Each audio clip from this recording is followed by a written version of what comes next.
বন্ধু, তোর আব্বু অ্যাক্সিডেন্ট করছে। কি বলো? ডাক্তার, আমার বাবার কি অবস্থা এখন? আপনার আব্বুর তো অবস্থা খুবই খারাপ, ইমার্জেন্সি অপারেশন করা লাগবে, প্রায় 3 লাখ টাকার মতো লাগবে। চাচা, আব্বার অবস্থা খুবই খারাপ। ভাতিজা, চাচার অবস্থা আরো বেশি খারাপ। এবারের জন্য একটু হেল্প করেন, আব্বু সুস্থ হওয়ার পর সব টাকা দিয়ে দিব আমি। ভাতিজা, এই মুহূর্তে আমার কাছে দোয়া ছাড়া কিছু করা সম্ভব না। চাচা, আপনার পায়ে পড়ি। এই গ্যাস হিসেবে বার করতো।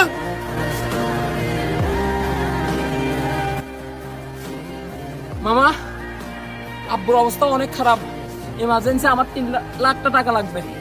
থাম বেটা, তোরা মুখে বিয়ে দিতে বেটা, অনেক টাকা আমার খরচ হয়েছে। আমার সংসার নাই, আমার ঘর নাই, তোদেরকে আমি শুধু টাকা দিতে থাকবো। বেটা দা বন্ধু, তোরা কাজ কর। আমি কি করব কিছুই বুঝতেছি না।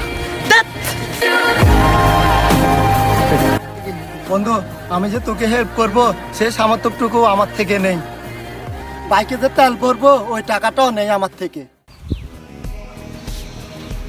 আমার বাইকটা বিক্রি করে দে, 3 লাখ টাকা আরামও হয়ে যাবে।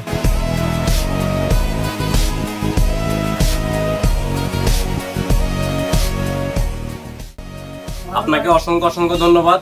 আপনি সঠিক সময় যদি টাকাটা ম্যানেজ করতে না পারতেন, হয়তো আপনার বাবাকে বাঁচাতে পারতাম না আমরা।